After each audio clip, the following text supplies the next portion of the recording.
Yo, welcome to this video. Happy Halloween.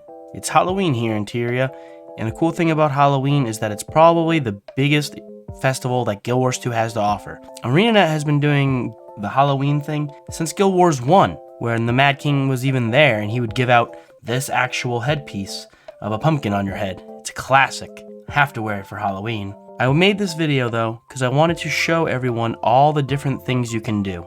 This event is jam-packed with things, which might be why this event lasts 32 more days since this recording. 32! It's over a month of Halloween! It's crazy! It's awesome! So, I'm gonna break this video up into two different things, all the other stuff you can do, and then the Labby farm, or the Labyrinth farm. Most people just call it Labby farm, but that'll be in another video all its own because it has its own conduct and its own system and its own way of doing things, and it deserves its own video. So this one is just going to be about all the other different things you can do during Halloween. But why? Besides achievements and fun, why? What are the rewards? I know you want to know what the rewards are. What do you get? What's the incentive? There's a metric ton of different NPCs, like merchants and stuff, that you can interact with throughout all of Lion's Arch. But for the sake of this video and the sake of just making things simple, we're just gonna go with the merchants here in the center of the Lion's Arch town. The Grand Plaza. I'm just gonna use this one as reference point because I feel like this would be the best place to start. So, you wanna know what you can get? Well, here you go. These are the places, these are the three ghosts to talk to. You have this merchant, and the weekly vendor. Now, the primary currency of Halloween is candy corn. Good old candy corn. Or bad candy corn, depending on your, preference on candy corn. Personally, I don't mind it. Anyway, the thing is you want to get a ton of candy corn. And what it is when you get 1,000 candy corn, you can turn it into a candy corn cob. And that's what you'll primarily use. So see how this says like 30 candy corn cobs, candy corn cob, 10, 5, 6, 4, 3, 2, 1 candy corn cob. Cobs are the primary form. And now if you want to know how you get your candy corn cob, you go to the refined materials and you just trade 1,000 candy corn to get your cob. So this is how you do it. You can also transfer 1,000 teeth, plastic veins, nougat centers, and chattering skulls. If you have 1,000 of those, you can transform into their higher quality one. These are mostly just used for crafting different things, different gifts, to make some items and skins from Halloween skins. So that's what these are for. You can check if you want them. They actually added a new use for them for the weekly, where you can now trade you can trade these in to get some ectoplasms if you have them. So I thought that was kind of cool. But your main, true, most valuable currency is going to be the candy corn cob, and hence the candy corn. Now, what can you do with the candy corn? Well, you can get, again, this is to create just mystic chests, which is like this weird item with a bunch of stuff in it. It's not that great. The endless Halloween enchantment used to create endless versions of tonics. They tell you what they do. Here's the big deal. This is actually an outfit. It's a system in the game, the outfit system. Everything's usually gem store. This is actually one outfit you can actually get that is not gem store. And it's only 3 candy corn cob. It's not bad. I recommend it. Just to get for your account. It's cool. Halloween pails. This is probably one of the easiest 20 slot bags to get. It's just 3,000 overall, but it's a 20 slot bag, the Halloween pail. If you're still struggling to get your bags, this is a fairly easy way to get 20 slot bags. There are achievements and other ways to get 20 slots. This might no longer be the best way, but it's still definitely a very simple, quick way to do it, especially right now while everyone's farming and the cost of candy corn is going down. So that's, if you need the bags, this is a good bag, 20 slot. Then from here on, it gets pretty crazy. They love their minis. They keep adding minis and minis and minis and minis. I'm guessing these 3 minis might have been added after I've done the achievement, because there's a bunch of achievements. I won't show you how to do each achievement, but I will show you the person you talk to do most of them. But yeah, so there's just minis, skins. Here's some glove skins. Minis. Pumpkin crown, if you want to rock this, which is the original OG skin that you would get back in Guild Wars 1. It's great. I recommend it. I mean, come on, who doesn't love a jack-o'-lantern helmet? Come on. Plus, you get it all 3 for all sizes. So that's cool. Granted, things are getting more and more expensive. 20 candy corn cobs. Remember, 1,000 per one. So you're getting up there in cost. The cape, which is actually a pretty good cape. This cape, it's nice and tattered. You dye it. It has multiple dye channels, and if you just like dye it black, it can look like a black, torn up cape. It's honestly a pretty good cape. You can get the witch's hat, which is a neat hat. It hides your hair, so I'm not huge on it. It actually looks really good on Asura. I've seen a lot of Asura wear like these hats because it's a race that doesn't really need hair. I don't know. It looks pretty decent on an Asura, but there's that. The ghostly racing scarf. Now, you could actually earn this in the Raceway, which is something I will show you later. One of the things you can do is the Raceway, but it's really hard. I actually had to spend like 3 hours working on it to get it. It's really challenging. So what they did is, instead of just getting it through the achievement, you can also buy it for 30 candy corn cobs. So it's nice. It's a little more expensive and it's a lot harder to get, but at least if you're not good at the races, you can at least buy it. So yeah, sadly it won't let me show you. It's a scarf, but it has like the ghostly, you see through it style thing. A power precision. Look at this, power precision frosty condition damage. Plush item, requires a bunch of stuff if you want this. I have my legendaries, so I don't really need that. But there's a accessory, ascended accessory. Then we got a bunch more minis here. So these are pretty cool. These ravens are pretty sweet. So like, I can't say their names. They all have really crazy names. We have what? Mini 𝒂𝒍𝒐𝒏, the fog raven, 𝒂𝒍𝒐𝒏. I have no idea how you would say that. Dear brothers, when will we sing again? I'm beginning to forget our song. I don't know what it's referencing, but there's that. The fog raven looks pretty cool, honestly. This white raven, I like it.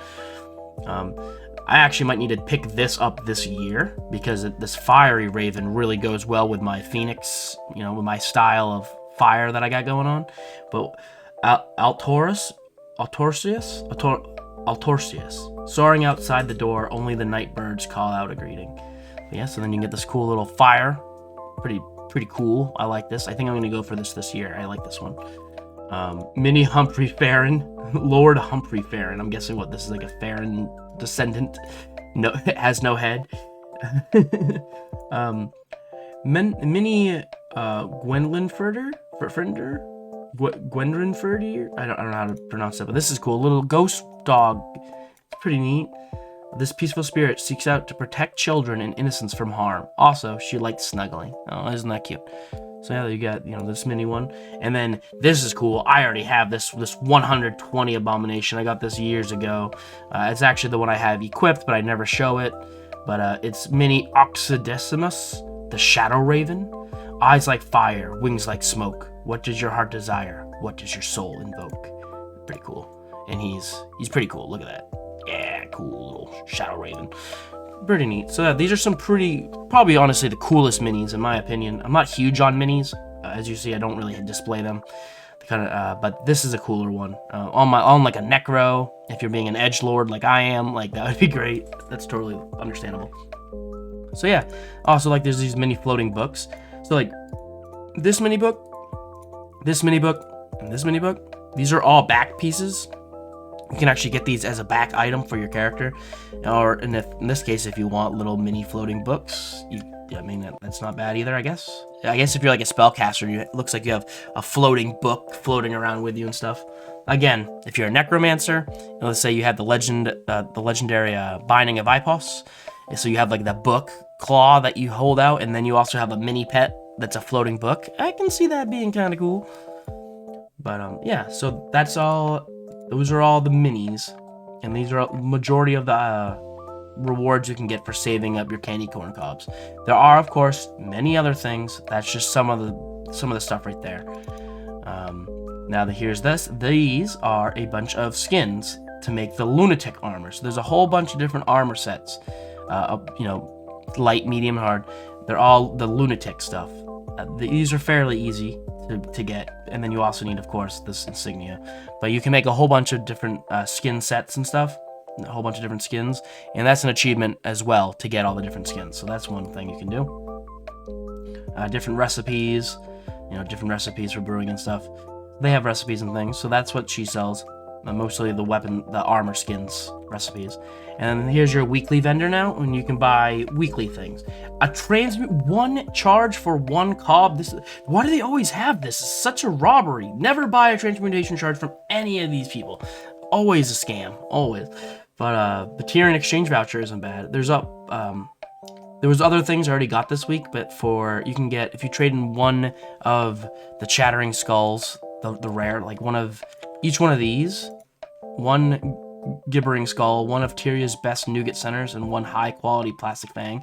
You can trade them in with the weekly guy, and he'll get you 5 ecto each. It's nothing crazy, but hey, if you have them and you're not using them for anything else, that's 15 free ecto. I mean, I'm not gonna complain. Or basically free. They don't sell for very much. It's basically junk. But yeah, those are the basic beginning things you can get. There's also items you can craft. There's also skins in your trick-or-treat bags. You get things called trick-or-treat bags, which I currently do not have any. I'll have to show you when I get some. But in your trick-or-treat bags, you're very likely, not very likely, but there's possible to get a bunch of different skins in there as well. The big thing people want are infusions. There's a lot of different infusions you can get for Halloween, but again, super, super, super small chance rate. Personally, I find it better just to sell the bags for loot, but we're getting ahead of ourselves. We'll get there. I just wanted to show off the basic, rewards that you can get. So there are many different events going on, like things and activities you can do. So I might as well show them all off. So the first thing we're gonna do is a personal favorite of mine, the Mad King's Clock Tower. A lot of people hate the clock tower. I'm a fan of it, so we'll go do that. But before I show you that, the one thing I do want to say is, see this little pumpkin? This person right here, Magister Tassie? She is the person who will put you on a lot of but achievement hunt. They're basically quests that give you rewards and stuff. This is like the Halloween NPC that gives you out all the major ones. To get those book backpacks, you talk to this person. To get the new mini that came out this year, you talk with this person. This person is all about all the quests. This is your main person. So they're also right here. They're in the central area, and you can see them because they have the little pumpkin icon on the mini map plus over their head. So boom. There's also technically another Halloween collection right here, where these are the first like Halloween weapons ever added. If you get the Bloody Princess toy box, which is free, it will unlock the achievement, and all the achievement is to get these skins. And some other stuff you can get. These things you have to spend black line stuff on tickets, so it might not be worth depending on what you feel. But I don't know. Some of them are really cool. The Bloody Prince staff is actually one of my favorite staffs in the game. I think it's actually a really cool staff. But you can also this shield. This is a pretty cool shield. When it's stowed, it just looks like normal, and then when you wield it, it has that skull on it. It's pretty cool. The fiery effect. Then you also have your silly scimitar, which is a rubber. Yeah, it's just even rubber when you're running around. Yeah, I don't know. It's just silly. So yeah, these are some of the things you can do. But let me show you the actual events that you can only do, or not events, but activities that you can do while the Halloween event is going on. So like I said earlier, we're going to start with the Mad King's Jump Tower, or Clock Tower. To get in here, something to know. So there are these doors all over the place that will lead you directly to each individual event. Like this will lead you exactly to the clock tower. They'll all, this one will send you to Ascent to Madness, which is another thing I'll explain shortly. Thing is you can go to one of these doors. You can open the door, and it'll take you to the Mad King's Labyrinth, or you can talk to the Boatmaster right here, this NPC, this has a skin this is one of the skins you actually can make during Halloween, the skin that he has, the staff. You can talk to him, and you can actually pick individual things you want to go to. You know, you want to go to the Raceway, you want to go to the Labyrinth, you want to go to the Raceway, you want to go to the Clock Tower, do you want to play Reaper's Rumble, which is a PvP mode, Lunatic Inquisition, which is another PvP mode, and then these are things that have connections to achievements and stuff that I've already done. So this lets you cut to the different areas that you can go to. So what we're going to do is we're going to start with the Clock Tower. Actually, no, I guess we could just go right down the line. Or we could go from how it originally was done. I guess for the sake of simplicity and overall effectiveness, we'll just go down the line. We'll skip Labyrinth, because Labyrinth is going to get its own video, but we will start with Raceway. So let's start with Raceway. It'll be like, the Mad King's Raceway has been reopened to the public after 300 years. Challenges brutal corners on your mount. So this obviously didn't exist until Path of Fire, because it's all about mount racing. It didn't exist originally. It came out after we had mounts. But you just be like, I'd like to participate, and off you go. So this is the Raceway. This is the Haunted Raceway. The thing with this is that there are 3 different racetracks you can do. A roller beetle racetrack, a bunny racetrack, and a jackal racetrack. The best way to see it is bunny is the easiest, jackal is mid, roller beetle is the hardest, is hard, and there's also like the little race events that happen for each one. It will rotate. You can also just do time trials yourself if you feel like you just want to, you just want to do the event. You don't want to wait for the actual race. You just do this. It can actually be decently worth doing. You get decent amount of loot from doing it. Here, I'll do the quickest, easiest possible one right now. We'll do just to show you. The easiest one is the bunny. It is called. Also, you can also rent, and if you don't have any mounts, don't worry, you can still participate. There's the 3 mount renters right here. They all rent each one of those, so you can rent them out. You don't need your mounts to do this. I'm going for speed, and we'll just hop on our bunny, and I'll show you real quick what you get. So fast forward to this real fast.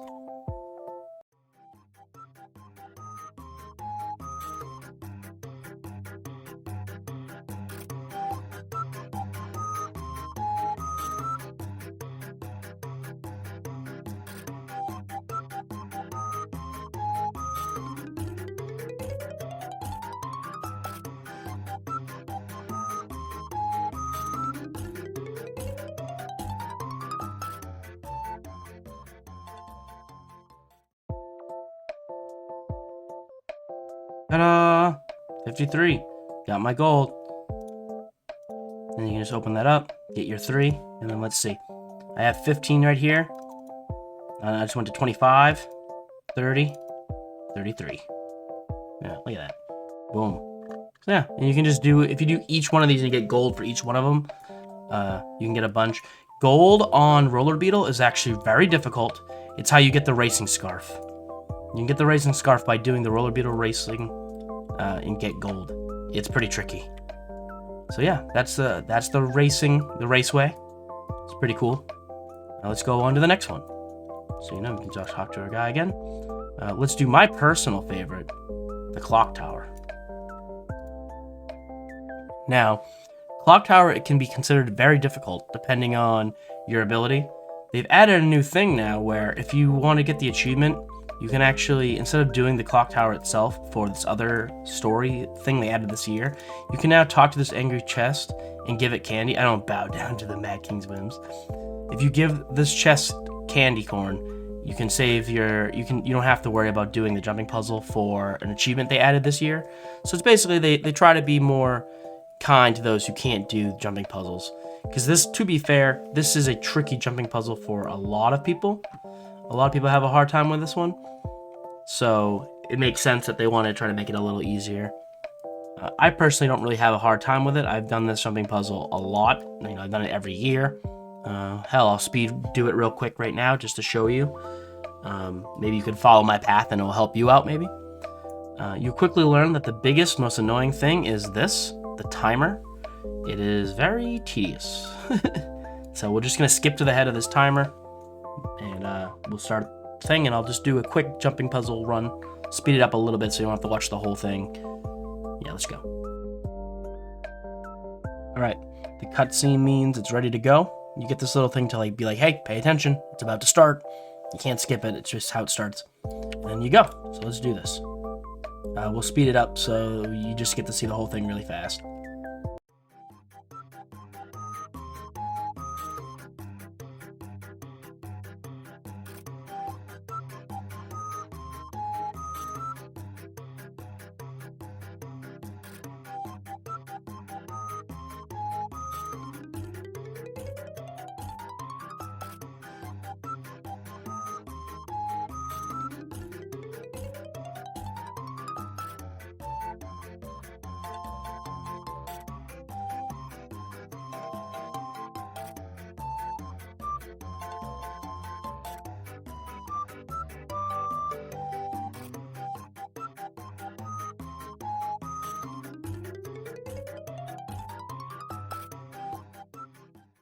Ta-da!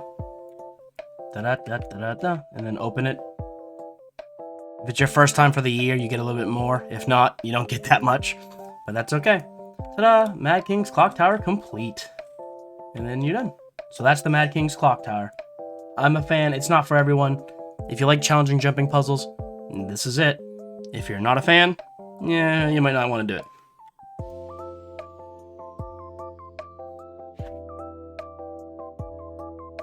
And then you can just go back, but I'm done. So let's go on to the next place. All right, so we've done the Raceway and we did the Clock Tower.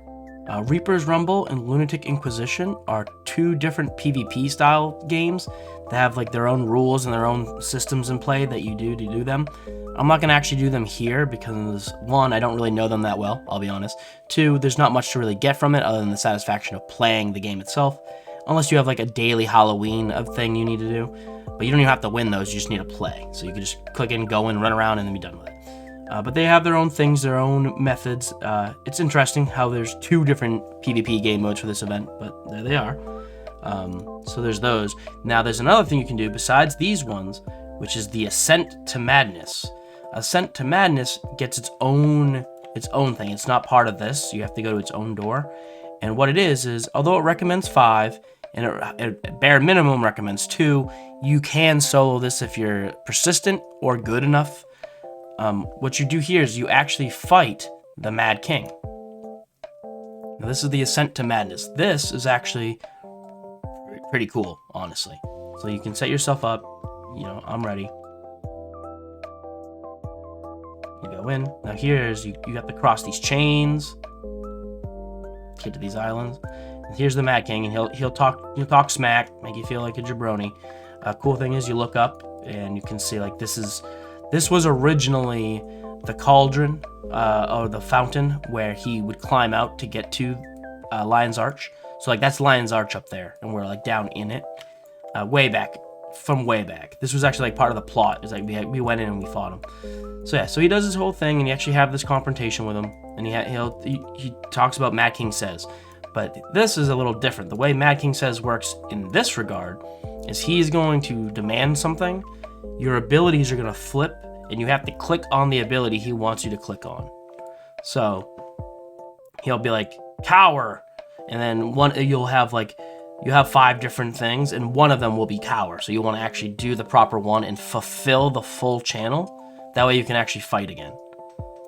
You know, because with this it is a fight. So he wants me to dance. So we got to find the dance. Which one's dance? Oh, this one. So just do the dance. Do not interrupt it, otherwise you'll be boned. But do the whole dance. All right, now you can fight. So then you take out do everything. You can't fight him yet. You have to just deal with all the minions. And the thing is like you can die, of course, but you're not gonna actually lose. Oh, so there he goes. Mad King Says cower, so I need to find cower. So we'll do cower. Oh no, I'm so scared. Oh no. And then now I can fight again. The only thing that really sucks is that it really messes up a ranger's pet for some reason. So of course I picked the one that has the most potential issues, but yeah. And you just want to kill. Oh, I got pulled. What a jerk. So he's gonna display a little. So he's gonna make me what? Bow, salute. So I gotta find salute. No, boom. So you do your salute. Oh, see, we get interrupted. It's bound to happen. It happens. Oh, we're defeated. Oh no. This is why I always recommend you have at least one other person. But you just click on your thing and you're back, and then you just go back down and you're like, all right. Ta-da. It's really not a big deal. You can't actually lose as long as you just keep coming back. You'll win through a war of nutrition, you know. Eventually, though, he's gonna join you. So after a few rounds of waiting and messing around, he's gonna join the fight. And then you have to actually, you know, deal with him himself. Now he has a bunch of health. You want to be able to break bars. Being able to destroy his break bar is extremely useful. It can be a little harder if you're solo, but it's definitely not impossible. You just have to make sure you're using the right abilities. Right there, I broke it. You know, and then you just do your damage. Defeat the Mad King on the Ascent to Madness. This is what he's referring to. This is what they're referring to. Yeah. So and just done. Defeated him. You've held back Mad King for another day. So you get 5 automatically, and then you can choose any one of these. I'm gonna choose another 5. You know, I also look at that. I also got 15 and 10 right there. And that's from the big loot chest right. That was my first win of the day, and then you also get just loot from this. Yes. So yeah, those are some of the activities you can do on Halloween. You still have the achievements you can do that go on little quests to get certain items. I can't redo them because I've already done them. But you can do those by talking to the NPC that I showed in the beginning. And yeah, these are, you can do a bunch of these. The variety changes every day with the different dailies to do. But yeah, these are fun activities. And besides the labyrinth, which will get its own video, there's still one more thing left to show you. It happens every 2 hours. It's the actual arrival of the Mad King himself. So I'll show you that. The Mad King himself makes his rounds. And you play a round of Mad King Says, which is like Simon Says. But you know, Mad King. This is the tradition. Back in Guild Wars 1, this was basically the first and only real thing you could do, till they started adding other little side things. But this was it. You'd actually just play with the Mad King. I'll show you a little bit of it right now. I'm not going to do the whole entire thing, but this is tradition. So I figured, just might as well do it. So here, the Mad King should be arriving any moment. Prepare yourselves for...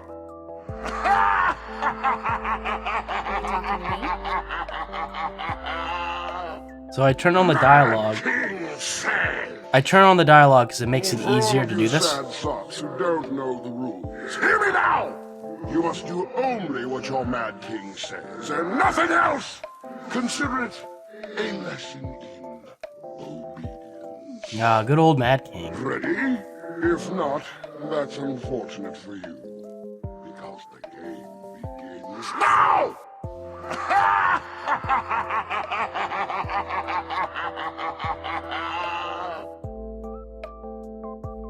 My loving subjects, did I hear you beckon me? Your Mad King says... So you do / You beckon. must like pain. Beckon! Because he said your Mad King Says. So you have this little window to type the emote / beckon. If you fail, you get knocked down and you get laughed at and you lose. The point is you want to succeed to get the Mad King's favor. Also, he likes to he'll jump away and then teleport back up somewhere else. So you have to keep running around, follow him. That was interesting. When the event ends, you have a short period of time before you get teleported. Quickly open up your thing, fuse your keys together, Never have too much treasure. and then open this chest quickly, if you can. There you go, got some trick or treat and some ecto. But after that, he takes everybody. Yeah, see? And then he throws you all in this. Here's a little Everyone something turns for into all monsters. my loyal subjects. And then you have a giant fight. You can costume brawl now if you want. I'm not going to, I don't need to. But yeah, if you are too slow, you can always just go back and open the chest. You just go right over here. You know, you can. I like to do it during his closing monologue. But yeah, you just go over here and you can open it. I already opened it. Gave me some trick-or-treat bags and an ecto. Nothing, you know, can't complain about an ecto. Yeah, and that's that event. That's the tradition. So yeah, that's half of Halloween at least. The biggest event left to do is the Labby, which I'll do in the next video. But yeah, these are just a bunch of the events and things you can do. All the activities that Halloween brings, some of the rewards you can earn, the things that happen. Halloween's great. It's a tradition in Guild Wars. They've always done a really good job with it. They always put a lot of heart and soul in it. People at ArenaNet must really love Halloween. Thank you so much for watching this little video. I hope it gave you an idea of what you should, what you want to do and how you can do it. And I will catch you in the next one where we talk about the labyrinth farm and farming trick-or-treat bags and the proper procedures and methods for doing that. So until that video, stay super, stay spooky, and I'll catch you then.